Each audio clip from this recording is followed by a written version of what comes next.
오늘 저에게 주신 하나님의 말씀 신약성경 데살로니가 전서 2장 1절부터 12절까지 말씀입니다.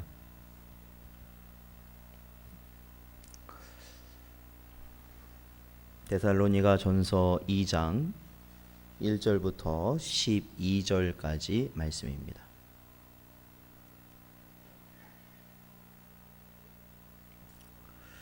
다 찾으셨으면 저희 한 절씩 교도하겠습니다.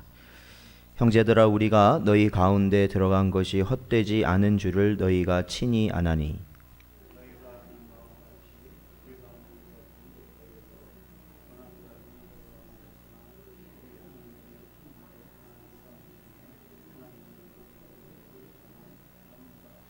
우리의 권면은 간사함이나 부정에서 난 것이 아니요 속임수로 하는 것도 아니라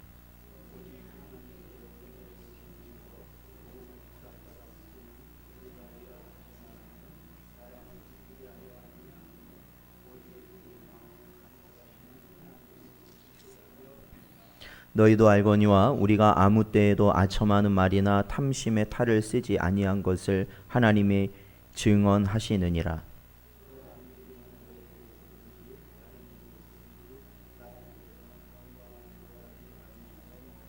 우리는 그리스도의 사도로서 마땅히 권위를 주장할 수 있으나 도리어 너희 가운데에서 유순한 자가 되어 유모가 자기 자녀를 기름과 같이 하였으니,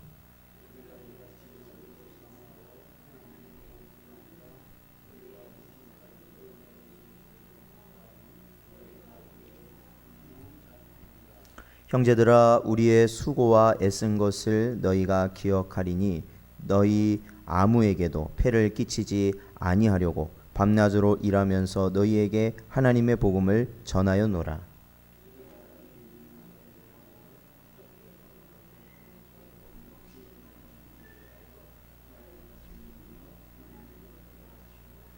너희도 아는 바와 같이 우리가 너희 각 사람에게 아버지가 자기 자녀에게 하듯 권면하고 위로하고 경계하노니, 이는 너희를 부르사 자기 나라와 영광에 이르게 하시는 하나님께 합당히 행하게 하려 함이라. 아멘.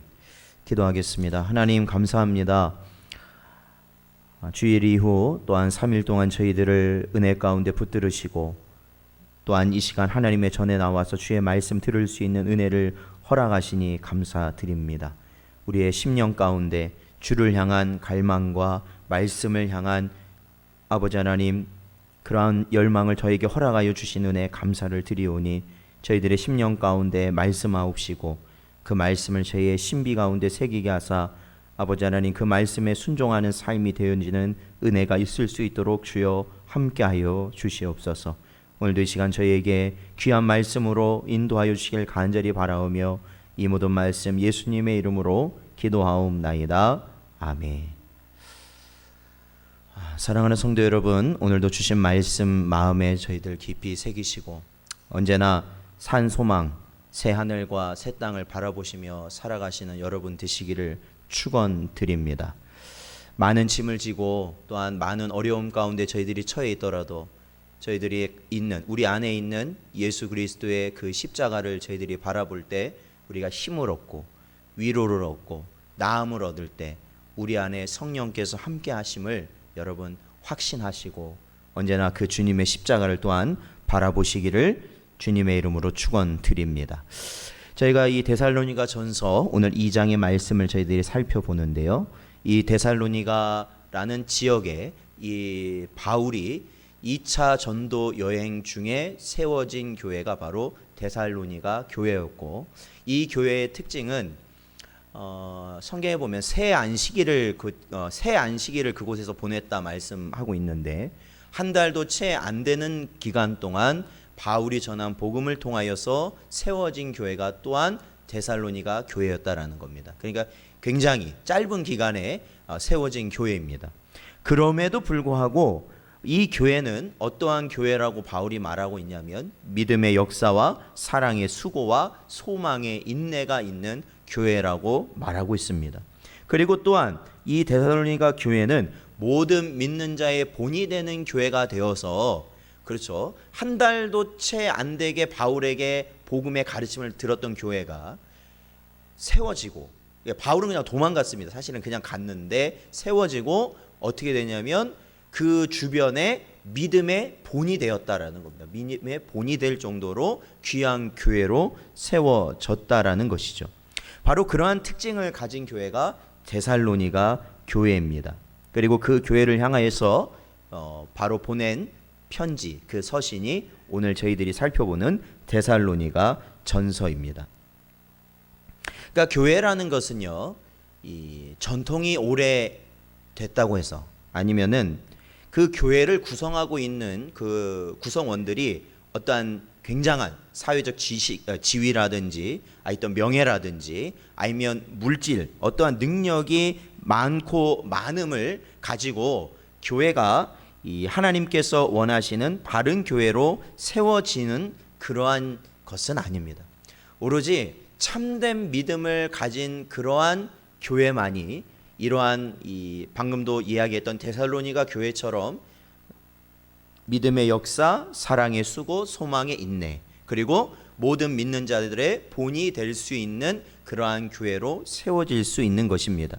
사랑하는 성도 여러분, 다시 한번 간절히 바라기는 우리 신성전원교회가 바로 이러한 참된 믿음 가운데 이 데살로니가 교회가 보였던 이러한 하나님이 주신 은혜를 끼칠 수 있는 이러한 재단이 될 수 있는 그러한 재단이 될 수 있기를 주님의 이름으로 축원드립니다. 또한 그러한 재단을 저희들이 섬기고 그 기둥이 되는 우리 모든 성도님들 되시기를 또한 축원드립니다. 오늘 2장을 보면요, 이 바울은요 2장을 시작하면서 뭐라고 말하고 있냐면 1절에 보니까 형제들아 우리가 너희 가운데 들어간 것이 헛되지 않은 줄을 너희가 친히 안다라고 이렇게 말하고 있습니다. 그리고 2절에 보면 너희가 아는 바와 같이 우리가 먼저 빌립보에서 고난과 능욕을 당하였으나 우리 하나님을 힘입어 많은 싸움 중에 하나님의 복음을 너희에게 전하였노라 말씀하고 있습니다. 그러니까 이게 뭐냐면 이 사도 바울이 이 데살로니가 지역에 가서 복음을 전하기까지는 진짜 여러 가지 일들이 있었다라는 겁니다. 그러니까 굉장히 어려운 일들, 정말로 많은 것을 희생해야만 가능했던 그러한 과정이 바로 이 바울의 전도 여행이었는데, 특히 2차 전도 여행 때 이 데살로니가 지역을 가기 전 이미 빌립보에서 그는 큰 고초를 겪었다는 것을 이 사도행전을 보면 기록되어 있습니다. 이 데살로니가 지역에 가기 전에 빌립보를 먼저 들리게 되는데, 이 빌립보 지역에서 그가 전도를 하였을 때 그가 만난 사람은 저희가 잘 아는 이 자색 옷감 장사였던 루디아, 그녀를 만나게 됩니다. 거기서 그 만나게 돼서 그녀와 그녀의 가족에게 세례를 베풀며 그 집에서 기거하면서 그 집을 중심으로 전도 활동을 했죠. 그리고 또 하나의 일은 그러한 전도 활동을 하는 중에 이 어떤 사람들의 노비였죠. 여종 노비였는데 귀신이 들려 있었어요. 그래서 점을 봐주는 그러한 일을 하는 그러한 여종을 이제 바울이 지나가면서 계속 본 거죠. 그런데 그 귀신이 들려 있기 때문에 너무 고통스러운 겁니다. 점을 봐주는 그러한 일을 하면서도 너무 고통스러워하니까 바울이 그 여인에게서 귀신을 쫓아내게 되죠. 그 여인에게서 귀신을 쫓아내게 됐을 때 이제는 더 이상 점을 볼 수 없는 상태가 된 겁니다. 귀신이 떠나갔기 때문에. 그래서 그 여종의 주인들이 어떻게 했냐면 이제는 돈을 벌 수가 없으니까 그 여자를 통해서 결국 바울을 고소하게 되고, 바울과 일행을 고소하게 되고, 바울과 일행은 어떻게 해요? 매를 맞고 옥에 갇히게 되었죠. 그래서 큰 옥고를 바로 치르게 되었습니다.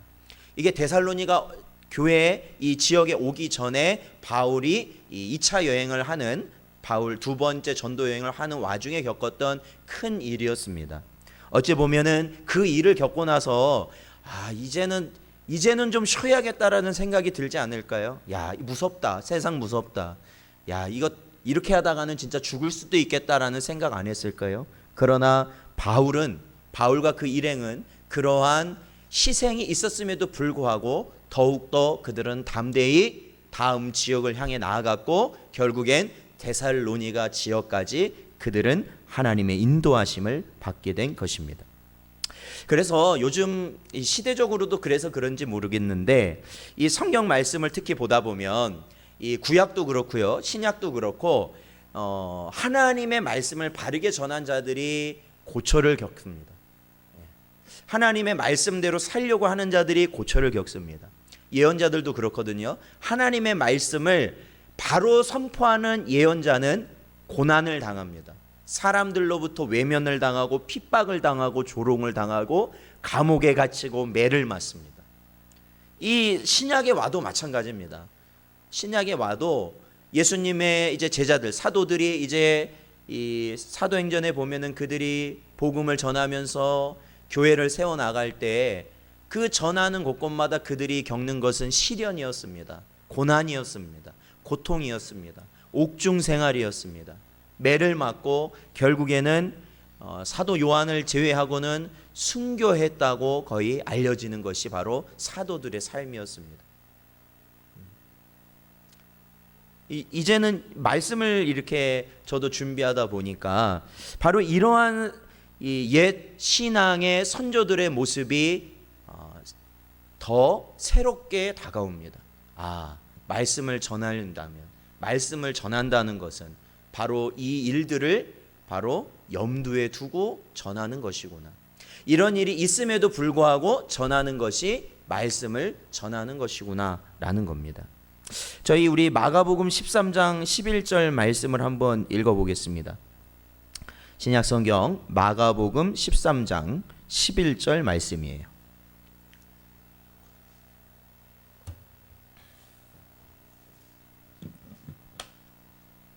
마가복음 13장 11절 말씀 함께 읽겠습니다. 시작.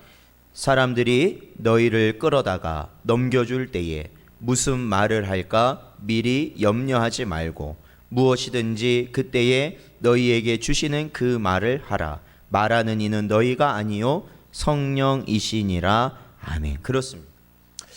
구약에 있던 선지자들도 마찬가지고 신약에서 하나님의 주님의 말씀을 붙들고 복음을 전하였던 사도들, 그 사도의 가르침을 따랐던 자들이 살았던 삶은 바로 이거였던 것 같습니다. 그들은 어떠한 지식이나 아니면 지위, 아니면 그들이 갖고 있던 어떠한 특출난 능력이 있어서 주의 길을 갔던 것이 아니라 그들이 가야 할 길을 하나님께서는 가게 하셨다라는 겁니다. 비록 그것이 예수님이 말씀하신 대로 끌려가서 그들이 옥중에 넘겨지고 신문을 당하고 고난을 당하는 그 가운데서도 두려워하지 말고 그 상황에서 어떤 말을 해야 될지 그것은 아무 걱정하지 말라는 겁니다. 왜냐하면 그 순간 주의 성령께서 우리의 입술을 통하여 증거하시기 때문에 그렇다는 겁니다. 오늘날 마찬가지입니다. 우리는 비록 옥중에 들어가 있지는 않습니다. 그럼에도 불구하고 우리는 어떠면 이 세상에서 살아가는 그 모든 순간순간마다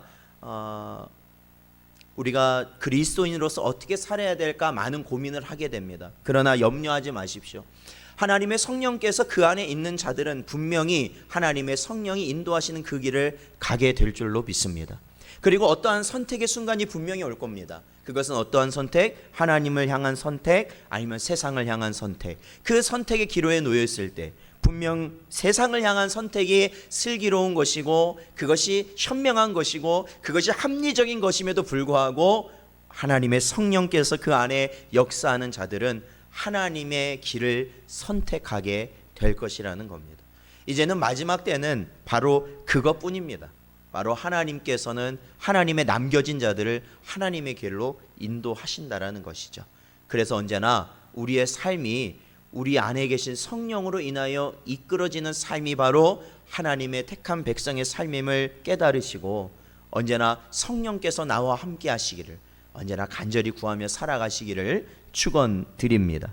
그래서 바로 이러할 때는 우리가 성령 하나님의 이끄심을 받아야 된다.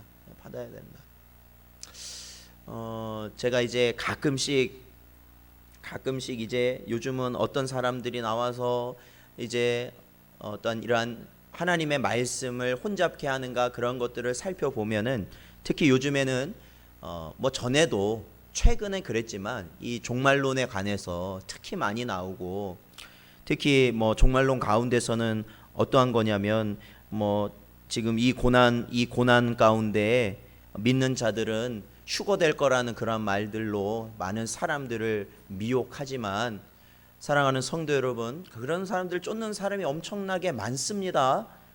많아요. 심지어는 이러한 기성교회 안에서도 그렇게 믿고 신앙생활을 하는 분들이 꽤 있습니다.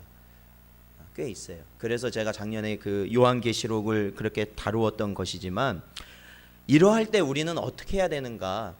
물론 우리가 하나님의 말씀을 읽고 우리가 늘 기도하면서 우리가 준비해야 되는 거 합당합니다. 근데 제일 먼저는 여러분이 성령 가운데서 우리가 살아갈 수 있기를 하나님께 날마다 구하셔야 됩니다. 그래야 그걸 다 누가 알려줄 수 있겠습니까? 그 많은 상황들을요. 그 사람의 말이 틀린지 맞았는지 우리는 판단할 수조차 없는 경우가 대부분입니다. 대부분이에요. 그거 어떻게 할 겁니까? 그런데 하나님께서는 하나님의 백성을 옳은 길로 가도록 하시더라는 겁니다. 빠질 사람은 정말 빠지고 어떻게 들으면 정말 저 말만 들으면 혹해서 다 빠질 것 같은데도 하나님의 택한 사람, 하나님의 영이 함께하는 자들은 그곳에서 나오더라는 것이죠. 그래서 그러한 준비, 하나님의 영이 우리 안에 함께하시고 그 인도하심을 따라가는 그러한 모습을 우리들은 항상 추구해야 된다라는 겁니다. 자, 오늘 본문으로 돌아와서 바로 이러한 희생 가운데 데살로니가 교회에 지역에 와서 바울은 복음을 전하였고 그러한 희생이 정말로 가치 있는 희생이 되었던, 그렇죠, 열매가 맺혀졌던 것이 데살로니가 교회였던 것이죠. 2장 1절부터 계속 보면 2절부터 계속 보면은 바울은 자신들이 전한 복음을 어떠한 마음으로 그들에게 전하였는지를 명확하게 드러내고 있습니다. 제가 이 본문 말씀을 이제 전하다 보니까 우리가 타인에게 어떠한 말을 할 때는, 자 보세요, 우리가 다른 사람한테 무슨 말을 하잖아요. 말을 안 하고 사시는 분은 없을 거 아니에요. 그렇죠? 말을 할 때 그 말에는 분명히 뭐가 들어가 있냐면 내가 원하는 의도가 들어가 있는 겁니다. 다른 사람한테 얘기할 때는 그렇잖아요. 무언가를 얘기한다라는 것은 그 말 가운데 내가 원하는 게 있다라는 겁니다. 한번 생각해 보세요. 그렇죠? 네. 내가 원하는 것과 전혀 다른 내용을 얘기했다 하더라도 내 마음속에서는 그거를 원하면서 그 얘기를 한 겁니다. 결국에는. 그렇잖아요.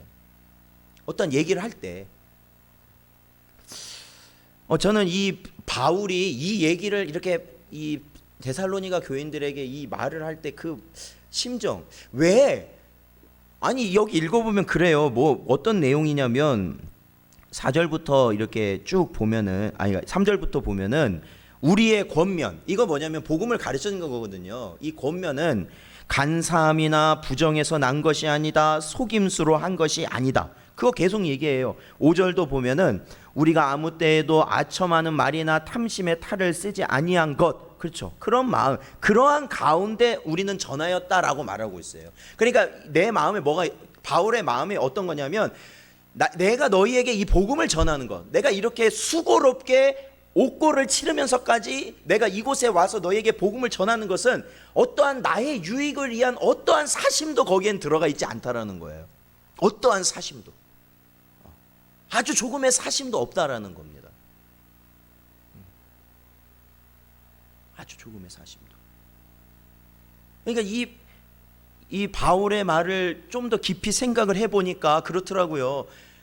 우리가 하는 말은 다 내 의도를 갖고 있습니다. 내가 다른 사람한테, 심지어는 가족에게도 마찬가지예요. 말할 때는 다 의도가 있습니다. 그 의도는 어떠한 의도일까요? 나를 위한 의도가 들어있습니다. 그거를 직접적으로 얘기하지 않아도 분명히 나를 위한 게 들어가 있습니다. 거기에 곰곰이 생각하면요. 그것이 어떠한 거냐? 바로 그것이 인간의 부패한 본성입니다. 인간이 부패했다는 증거입니다. 그게 결국에 다른 사람을 위해서 한다고 하면서도 결국에는 그 일이 누구를 위한 겁니까? 나를 위한 일입니다. 나를 위한 일이에요. 나를 위한 일이에요.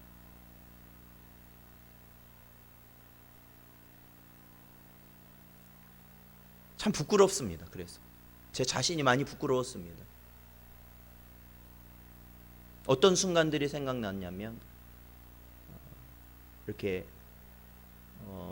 제 주변에 있던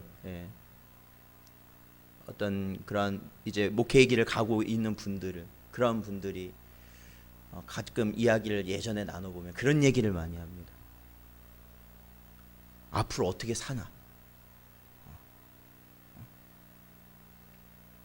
왜 그렇거든요. 부교육자들은 그렇거든요. 나이가 한계가 있어요. 받아주는 교회가 한계가 있다고요. 그럼 우린 그때 어떻게 살까? 그래서 어떤 사람은 뭐 자격증을 준비한다, 어떤 사람은 뭐 이걸 한다, 저걸 한다, 그런 얘기들. 그러니까 그게 사람입니다. 그래서 결국에는 사람입니다. 사람이에요.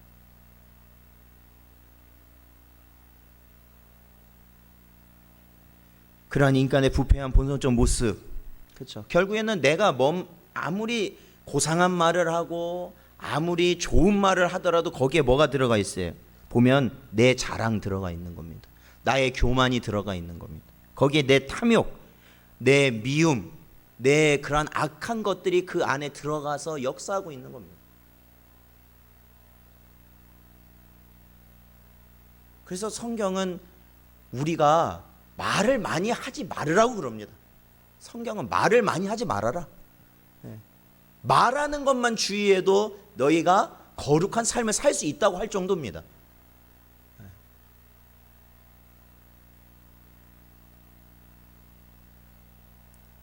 그래서 오늘날 이 시대를 살아가는 우리는요, 분명히 그것을 봐야 될 겁니다. 어떤 걸 봐야 되느냐? 객관적으로 우리의 심령을 항상 살펴야 되는 겁니다. 내가 하는 말, 내가 하는 행동이 정말로 악함에서 시작한 것이 아닌가? 내 육신의 본성에서 시작한 것이 아닌가? 저 사람을 위해서 한다고 그렇게 해놓고도 내 마음속 깊은 곳에서는 무언가를 요구하고 있는 것 아니었는가? 그거 살펴봐야 돼요. 왜? 오늘 이 사도 바울은 뭐라고 하고 있냐면 4절에 보면은 오직 우리 마음을 감찰하시는 하나님이라고 말하고 있어요. 우리의 마음을 하나님은 항상 감찰하고 계시기 때문에 그렇다는 겁니다.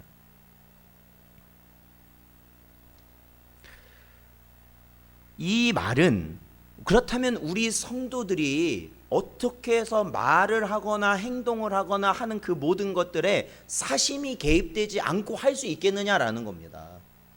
사람은 다 사심이 들어가는데 그러면 어떻게 우리는 사심 없이 그걸 할 수 있겠는가? 어떻게 상대방에게 사심 없이 말할 수 있고 사심 없이 행동할 수 있겠는가? 도움을 준다면 그 도움을 줄 때 1점 아무런 내 마음속에 어떠한 교만이나 자랑이나 그런 게 들어가 있지 않은 상태에서 우리가 그렇게 할 수 있겠는가? 그걸 사도 바울은 우리에게 보여주고 있어요. 먼저는 4절에서 말하는 거예요. 제가 아까 읽진 않았지만 바로 이거예요. 오직 우리 마음을 감찰하시는 하나님을 기쁘시게 하려 함이다라는 겁니다. 그가 데살로니가 교회까지 그 많은 고초를 겪으면서 왔잖아요. 그러면은요, 진짜 이렇게 말씀드리면 어떻게 생각할지 모르지만 열의 아홉은요, 내가 말이야 빌립보에서 어떤 일을 겪었는지 알아? 이 얘기부터 시작할 겁니다. 내가 당신들에 대해 이거 하나 하려고 얼마나 가진 고생을 하고 여기까지 온지 알아? 얼마나 내가 많은 희생을 했는지 알아? 당신들은 그거 알아줘야 돼. 있을 겁니다. 근데 바울은 뭐라고 그래요? 오로지 하나님을 기쁘시게 하려 함이었다라는 겁니다. 내가 여기까지 그 모든 고초를 이겨내고 여러분에게 와서 전하는 것은 다른 의도가 아니다. 절대 다른 의도가 아니라 오로지 하나님이 기뻐하시는 일이기 때문에 나는 이것을 감당한다라는 겁니다. 사랑하는 성도 여러분, 그것이 목사의 마음이 돼야 되지 않을까요? 그것이 우리 성도들의 마음이 돼야 되지 않을까요? 지금까지 해온 것을 우리가 되뇌인다면 우리는 그 순간 하나님의 근본적 은혜를 잃어버리게 됩니다. 우리는 주님 부르실 그 끝까지 오로지 주님 기뻐하시는 일만 감당하는 것이 우리의 유일한 삶의 이유라는 것을 깨달으시기를 주님의 이름으로 축원드립니다. 그게 바울이 이 교인들을 향하여서 말하고 있는 겁니다. 자신의 진심을 말하고 있는 겁니다. 로마서 2장 29절에 보면 이러한 말씀이 있습니다. 그것은 어떠한 말씀입니까? 하나님이 원하시는 할례자. 여러분, 이 할례라는 것 아시죠? 할례라는 것은 구약에서 하나님께서 아브라함을 하나님께서 택한 백성으로 삼으셔서 그들을, 그의 후손들을 하나님의 백성으로 삼으시겠다 하시고, 그 증표로 남성의 성기에 이 할례의 표, 칼로 그 표피를 베는 할례의 표를 표시하도록 했습니다. 눈에 보이는 표시를 하도록 했어요. 그런데 로마서 2장 29절에 보면 참된 할례는 몸에다 하는 것으로 끝나는 것이 아니라 어디에다 해야 되냐면 마음에다 해야 된다라는 겁니다. 마음의 할례, 이면적 할례를 받은 자가 진정한 하나님의 자녀라는 겁니다. 믿으십니까? 이면적 할례. 왜? 하나님은 어디를 보시니까? 겉을 보시는 거예요? 안을 보시는 거예요? 안을 보시기 때문에 그렇습니다. 안을 보시기 때문에.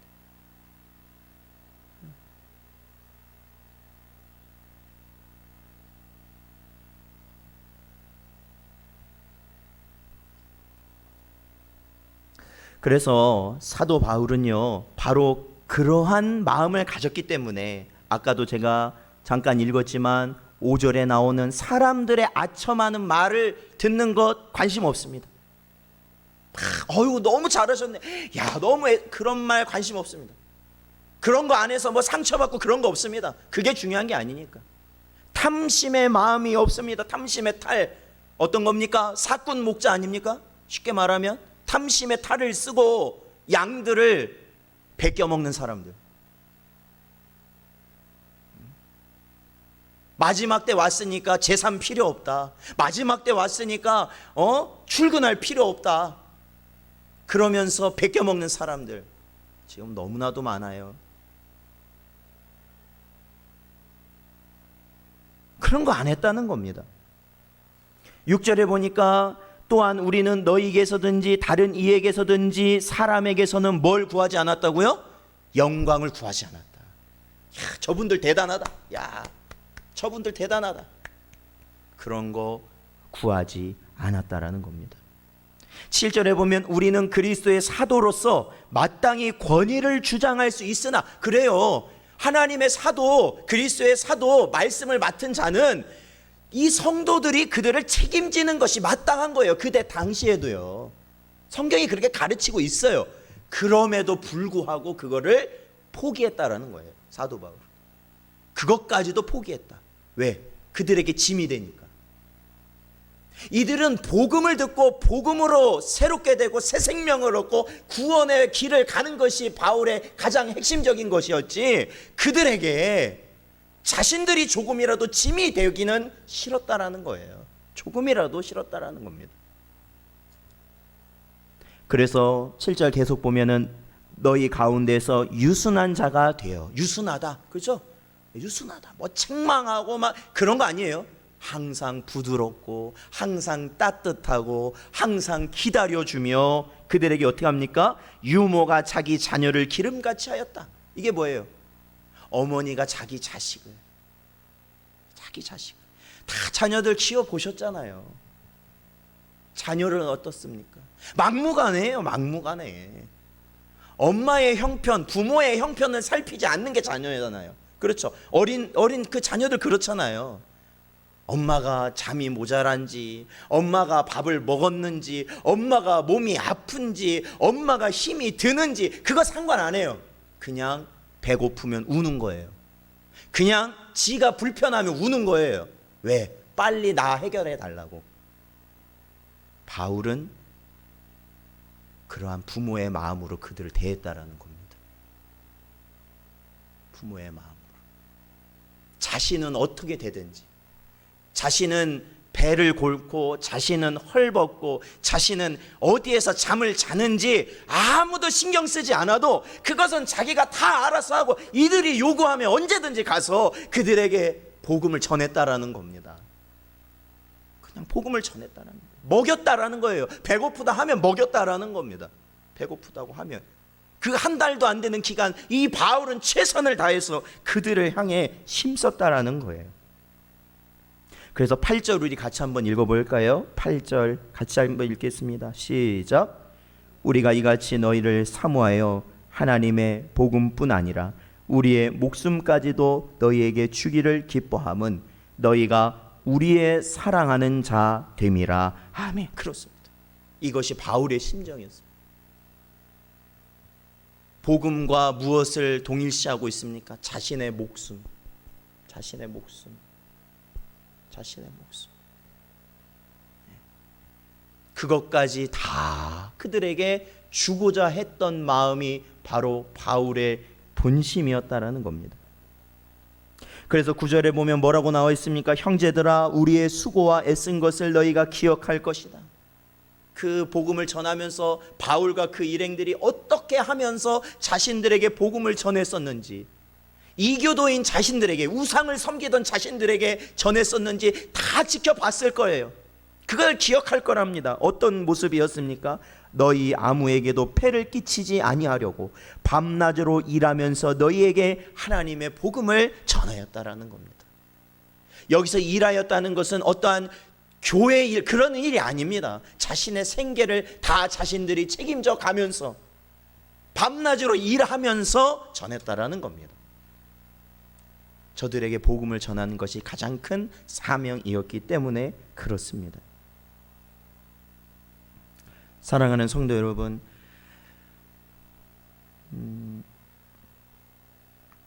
우리는 이 바울의 이 고백을 통해서 분명한 것은 복음을 받은 자, 복음을 먼저 받은 자의 모습이 어떠한 모습이어야 되는가를 우리는 생각하지 아니할 수 없습니다. 진정으로 나에게 주신 그 복음이 나의 생명과 나는 동일시되고 있는가? 나에게 주신 그 복음이, 나에게 주신 그 은혜, 매일같이 그냥 우리의 입 밖으로 나오는 하나님의 은혜, 그놈의 은혜가 내 목숨과 동일시되고 있는가? 아니면은 그 은혜는 내 말뿐이고 중요한 건 내 목숨, 내가 이 땅에서 입는 것, 먹는 것, 사는 것, 이 땅에서 조금 더 편한 것, 이러한 것에 나는 살아가고 있지는 않는가? 예. 언제나 그거에 휘둘리며 살아가고 있지 않았는가?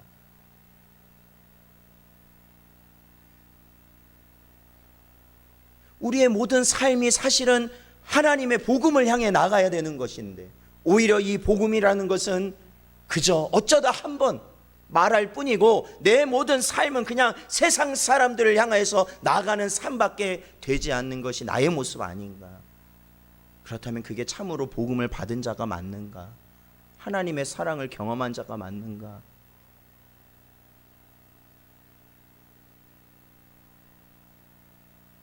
그렇기 때문에 성도는 지식으로 되는 게 아니라는 겁니다.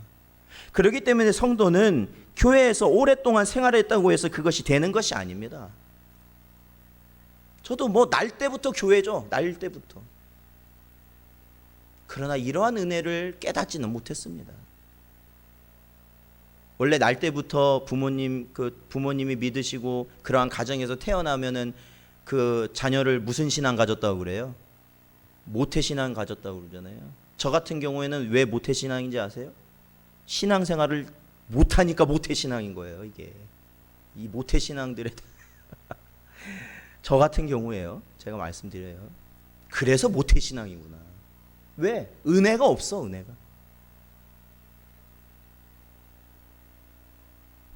목사의 자녀로서 은혜가 없어요. 어떻게 교회를 벗어나려고 얼마나 발버둥 쳤는지 아마 여러분도 제 과거를 아시면 어우, 저런 분이 어떻게 목사가 됐을까 할 정도예요.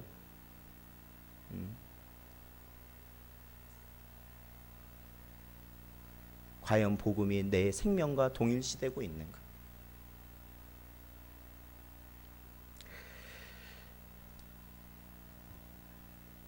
바로 사도 바울은 그러한 마음으로 이들에게 복음을 전했습니다. 그러한 마음으로 복음을 전했어요. 자, 그렇다면요, 이제 이 9절부터 나오는 이 부분은요, 무엇을 우리가 생각할 수 있냐면 10절부터죠. 10절부터 나오는 것을 향해서는 우리가 무엇을 깨달을 수 있냐면 이 얼마 되지 않은 교회인 데살로니가 교회가 어떻게 아까 바울이 1장에서 그렇게 말했던 것처럼 믿음의 역사, 사랑의 수고, 소망의 인내, 그리고 그 주변의 교회들에게 믿음의 본이 되는 교회가 될 수 있었는가라는 것을 추측할 수 있는 그러한 말을 바울이 하고 있습니다. 자, 우리 10절 말씀 읽어보겠습니다. 본문 10절 읽어보죠. 시작. 우리가 너희 믿는 자들을 향하여 어떻게 거룩하고 옳고 흠없이 행하였는지에 대하여 너희가 증인이요 하나님도 그러하시도다. 아멘. 그렇습니다. 자, 여기 보면은 이 얼마 되지도 않은 이 교회가 어떻게 그렇게 믿음의 큰 성장을 할 수 있었는가라는 것을 보게 됩니다. 그것은 그들이, 그렇죠, 아까도 바울이 얘기했던 것처럼 이 사도 바울과 그 일행들이 복음과 자신의 생명을 동일시하면서 그들이 진짜로 목숨을 걸고 자신들에게 복음을 전하는 그 모습 하나하나를 그들은 다 보았기 때문에 그렇습니다. 그거를 봤기 때문에 그럽니다. 그들이 하나님을 어떻게 여기는지 그거를 눈으로 봤기 때문에 그렇습니다. 그들이 복음이라는 것이 얼마나 귀한지를 그들이 봤기 때문에 그렇습니다. 이 데살로니가 교인들이 봤기 때문에 그래요. 봤기 때문에 그 모습을 기억하기 때문에 그렇습니다. 지식적으로는 그것이 얼마나 많겠습니까? 낮에도 일해야죠, 밤에도 일해야죠. 만날 시간이 그렇게 많지 않았을 겁니다. 그럼에도 불구하고 그들이 확고하게 볼 수 있었던 것은 낮에도 복음을 전하던 우리 선생님께서 일을 하시면서 줄인 가운데서도 우리에게 어떠한 것도 요구하지 않은 채 자신을 헌신하고 자신을 죽여가면서 그 모든 일을 다 감당하면서 끝까지 자신들을 위하여 언제든지 복음의 말씀을 전하는 것에 힘을 썼던 그 모습, 그것을 10절에서 뭐라고 말하고 있어요? 어떻게 거룩하고 옳고 흠이 없이 행하였는지, 이 사도와 그 일행들이 그것을 바로 데살로니가 교인들은 어때요? 마음속에 그것을 새겨놨다라는 겁니다. 그것을 봤다라는 겁니다. 그것을 봤다. 이건 아주 중요한 겁니다. 중요한 겁니다. 오늘날 교회에서 가장 많이, 중요함에도 불구하고 가장 많이 잃어버린 모습 중에 하나가 뭐냐? 교회에 더 이상 본이 되는 인물이 없다라는 겁니다. 교회. 신앙의 후대들이 본으로 삼을 수 있는 선배들이 없다라는 겁니다. 쉽게 말하면.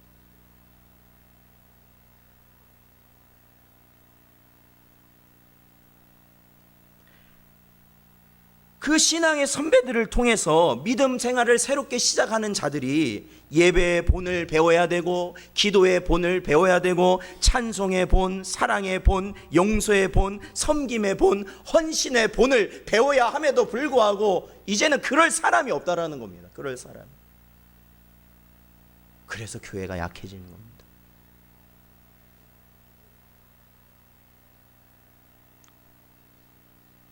많은 사람들이 모이는 교회들, 여러분 그냥 단순히 저 교회는 돈이 많으니까 많이 모여, 저 교회는 뭐 프로그램 많이 하니까 많이 모여. 여러분, 그렇게 되기까지는 그곳에 본이 있었기 때문에 그런 겁니다. 본이 있었기 때문에 그런 거예요. 사도 바울과 그 일행들처럼 하나님을 섬기는 본을 보이는 분이 있었기 때문에 그곳에서 신앙생활을 하는 그 다음 후대의 믿음의 사람들이 그 길을 갈 수 있었던 겁니다. 이거는 말씀의 지식으로만 우리가 알 수 있는 게 아닙니다.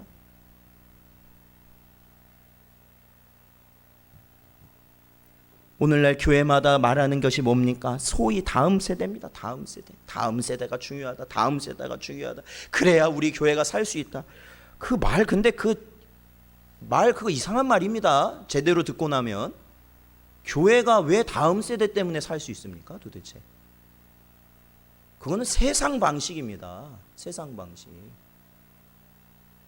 우선은 그거는 뭐 차치하고, 제가 뭐 매년 우리 몇 조에 한 번씩 기독신문이 오고 뭐 여름 행사했을 때 기독신문 오고 제가 그 신문들 보거든요.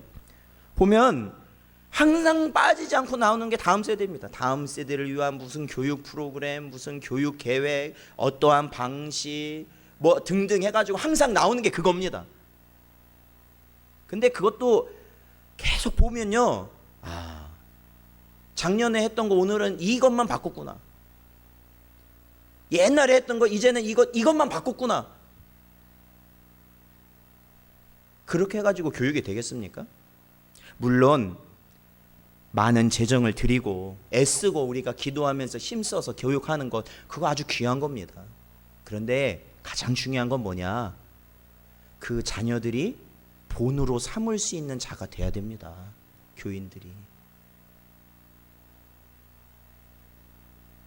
맨날 찢어지고 싸우고 쌈박질하고 욕하고 돈은 세상보다 더 밝히고 잘못했으면 인정해야지 잘못한 거 인정도 안 하고 그 자녀들이 뭘 배우겠습니까? 생각해 보세요. 오늘날 이제 여기 지금 연세 많으신 우리 성도님들 계시지만 내가 어떻게 해서 교회를 이렇게 오랫동안 헌신적으로 섬길 수 있었는가? 그 본이 되는 분이 있었다라는 거예요, 여러분. 여러분에게 처음 신앙생활 할 때 내 앞서서 나를 이끌어주는 분이 있었다라는 거예요. 그리고 나도 저분처럼 해야겠다라는 마음을 먹었던 분이 있었다라는 겁니다. 그 분의 그 영향이 지금 나에게 들어가 있는 겁니다. 그분이 예배를 귀하게 여기셨기 때문에 나도 지금까지 예배를 귀하게 여깁니다. 그분이 하나님께 정성을 다해 예물을 드림을 보고 우리도 지금도 정성을 다해 예물을 드리는 겁니다. 봉사를 하고 기도를 하고 찬송을, 이 모든 것들이 바로 그러한 신앙의 본을 통하여 이루어지고 있는 것이다라는 겁니다.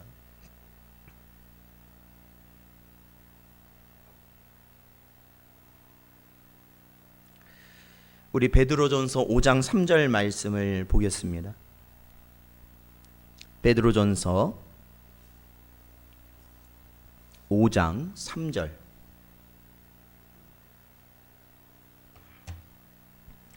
같이 읽겠습니다. 시작. 맡은 자들에게 주장하는 자세를 하지 말고 양 무리의 본이 되라. 아멘. 그렇습니다. 오늘날 어떤 시대예요? 다 자기 주장만 하는 시대입니다. 세상 보세요. 텔레비 보세요 한번. 다 자기가 맞다고 그러지 자기가 틀렸다고 한 사람 있습니까? 정말? 요즘은 자기가 틀렸다고 말하는 사람이 없습니다.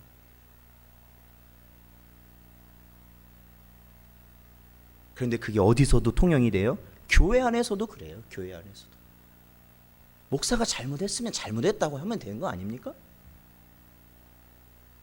하나님 말씀대로 했는데 해야 되는데 잘못할 수 있죠. 그럼 잘못했다고 하면 되는 거 아닙니까? 교회 안에 성도들이 잘못했으면 잘못했다고 하면 되는 거 아닙니까? 서로 문제가 생기면 그럼 주 안에서 용서하고 그렇게 받으면 되는 거 아닙니까? 왜 용서하지 않는 거예요? 서로 왜 잘못했다고 하지 않는 겁니까 도대체? 그러므로 주장하지 말라는 겁니다. 성경에서는. 내가 억울해도 주장하지 말라는 겁니다. 억울해도 주장하지 말래요. 오히려 억울하다고 그거 갖다가 밀어붙이지 말라는 겁니다. 이 세상에는 어떤 사람이 없을까요? 예? 어떤 사람이요? 안 억울한 사람 없습니다. 다 억울합니다. 다 억울해. 안 억울한 사람이 없습니다. 세상의 사람들. 그래서 자기 주장하지 말라는 겁니다. 그래서 오늘 저희는 이 사도 바울의 신앙의 본, 이 하나님만을 위하여서 하나님을 기쁘시게 하기 위해서 살아가기 원하는 그 사도 바울의 마음가짐과 그의 사역과 그리고 그의 본된 모습을 통해서 어떻습니까? 정말로 하나님이 보시기에 합당하고 아름다운 교회가 세워진 것을 우리는 볼 수 있습니다. 여러분, 이것이 사도 바울에게만 가능한 걸까요? 아니에요. 이러한 은혜는 하나님이 하시는 거기 때문에 사도 바울만 가능한 것이 아니라 성령께서 역사하는 자에게 나타나는 능력인 줄로 믿습니다. 그렇다면 교회, 그들이 속한 교회가 이렇게 변화되겠죠. 그리고 어디가 변화될까요? 그들이 속한 가정이 변화되겠죠. 그들이 어디가 그들이 속한 생업의 터전이 변화되겠지요. 사랑하는 성도 여러분, 데살로니가 교회가 이렇게 좋고 아름다운 교회로 세워질 수 있었던 것, 그 성도들이 바른 길 갈 수 있었던 것은 바로 사도 바울이라는 주님의 본을 그에게서 보았을 때였습니다. 그렇다면 우리도 우리 안에 계신 예수 그리스도의 모습을 우리의 삶 가운데 드러내며 하나님이 원하는 하나님의 택한 백성을 믿음의 성전, 영적인 성전으로 세워갈 수 있는, 그리고 정말로 이 사도 바울처럼 여러분이 나타난 모습을 통해서 정말로 교회들이 세워지는 은혜가 이 땅 가운데 이루어질 수 있는 여러분 되시기를 주님의 이름으로 축원드립니다. 기도하겠습니다. 하나님 감사합니다. 오늘도 저에게 주신 말씀을 언제나 마음 깊이 새기게 하여 주시옵시고 주님께서 원하시는 그 길을 가게 하여 주시옵소서. 특히 예수 그리스도의 본을 저희들이 받을 수 있는 은혜를 허락하사 사도 바울과 같이 하나님이 우리에게 주신 복음을 가장 귀한 곳으로 여기고 어떠한 상황에서도 우리가 주님이 기뻐하시는 일을 감당할 수 있는 은혜를 허락하여 주시옵소서. 오늘도 이 자리에 참석한 우리 모든 성도들을 기억하시고 저들이 하나님의 성전의 본이 되게 하시고 저들이 가정의 본이 되게 하시고 저들이 일터의 본이 되게 하시고 저들이 있는 모든 곳에서 하나님의 본을 드러내는 귀하고 복된 성도들 되게 하여 주시옵소서. 간절히 바라오며 예수님의 이름으로 기도하옵나이다. 아멘. 저희 찬송가 341장